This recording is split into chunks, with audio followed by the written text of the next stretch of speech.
Hello students, इस video में हम क्या करेंगे, जो प्रायिकता चैप्टर है क्लास 10th में, तो इस चैप्टर से रिलेटेड वो सारे क्वेश्चंस को हम डिस्कस करने वाले हैं जो पहले के बोर्ड एग्जाम में आ चुके हैं। और ये वीडियो मेनली उन बच्चों के लिए है जिन्होंने कंपार्टमेंट का एग्जाम देना है, सीबीएसई के कंपार्टमेंट का एग्जाम देना है। तो सबसे पहला क्वेश्चन हम देखते हैं।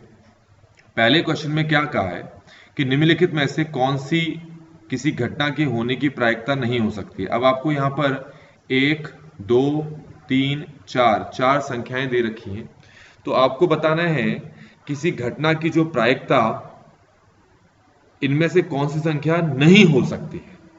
तो पहले मैं आपको बता दूं बच्चों कि किसी भी घटना की जो प्रायिकता होती है, ध्यान रखना क्या होती है, किसी भी घटना की जो है वो प्रायिकता होती है, वो 0 या 0 से बड़ी हो सकती है या फिर या 1 या 1 से छोटी हो सकती है। तो प्रायिकता, किसी भी घटना की प्रायिकता 0 और 1 के बीच में होती है। ठीक हो गया, ये तो हो गया एक तरीका जो हमने बुक में पढ़ा हुआ है। अब यहां पर आपको क्या समझना है, ध्यान से समझना कि अगर आपको कोई संख्या बट्टे में दी है, जैसे कि यहां दे रखी है, तो ध्यान रखना ऊपर वाली संख्या जो है नीचे वाली संख्या से छोटी होनी चाहिए। क्या होनी चाहिए? छोटी होनी चाहिए, जो कि इसमें है। तो अगर अंश वाली संख्या हर वाली संख्या से छोटी है, तो ये जो पूरी की पूरी संख्या है किसी ना किसी घटना की प्रायिकता हो सकती है। इसमें भी देखो, ऊपर वाली संख्या नीचे वाली संख्या से क्या है? छोटी है, तो ये भी किसी ना किसी घटना की प्रायिकता हो सकती है। अच्छा, ये वाला देखो, ऊपर लिखा है 1.4 और नीचे लिखा है 2। आप खुद देखो कि ऊपर वाली जो संख्या है 1.4, ये नीचे वाली संख्या से छोटी है। ठीक हो गया, तो इसलिए ये भी क्या है, किसी ना किसी घटना की प्रायिकता हो सकती है।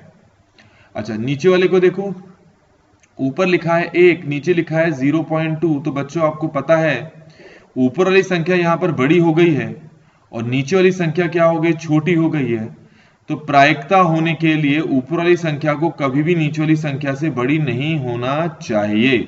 इसीलिए इस क्वेश्चन का ये आंसर है, मतलब ये जो संख्या है किसी घटना की प्रायिकता नहीं हो सकती है। तो ये बात आपको समझ में आ गई होगी। ठीक हो गया। अब हम आते हैं हमारे सेकंड क्वेश्चन पे। ये एमसीक्यूज में थे। इसमें लिखना है किसी घटना ई, कोई घटना है जिसका नाम है ई, तो आपसे कहा है कि उस घटना के नहीं होने की प्रायिकता इतनी दे रखी है। नहीं होने की जो प्रायिकता है वो 0.75 दे रखी है। प्रायिकता मतलब प्रोबेबिलिटी।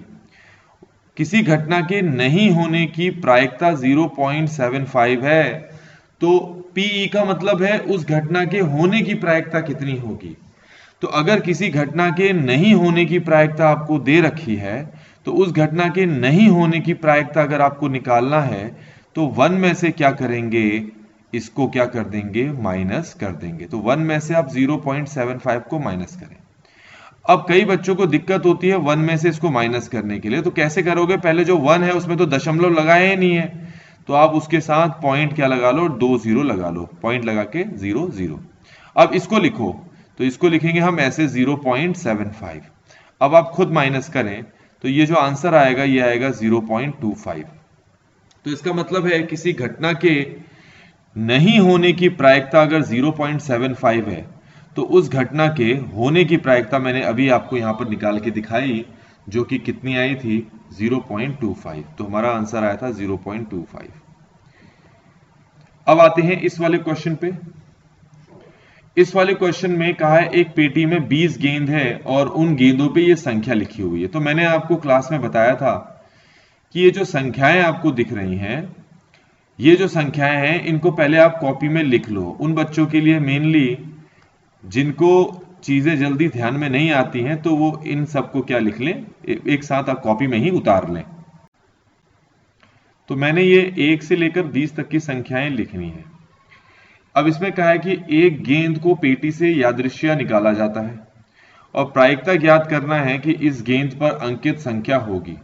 मतलब तुमने एक गेंद निकाली और उस गेंद में जो संख्या लिखी है वो 2 से विभाज्य है। तो बेटा 2 से विभाज्य का मतलब मैं आपको समझा चुका हूं।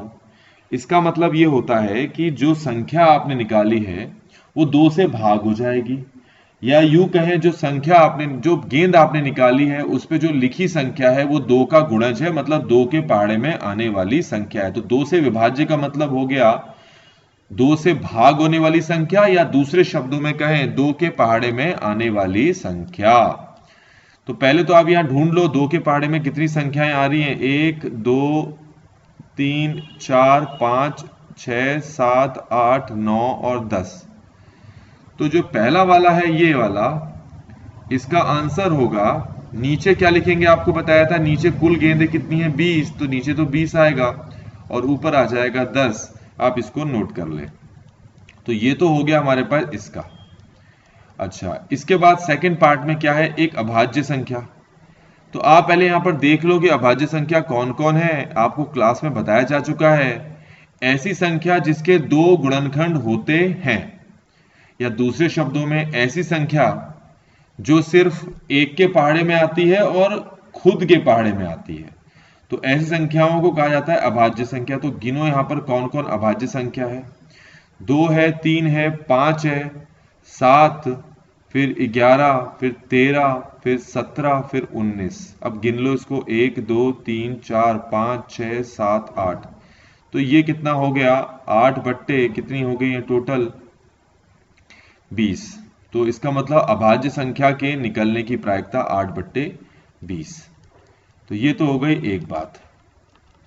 इसके बाद अगला देखोगे क्या है, अगला ये है कि आपने जो गेंद निकाली है उस पे जो संख्या है वो 2 से अभाज्य संख्या है, 10 से अभाज्य संख्या है।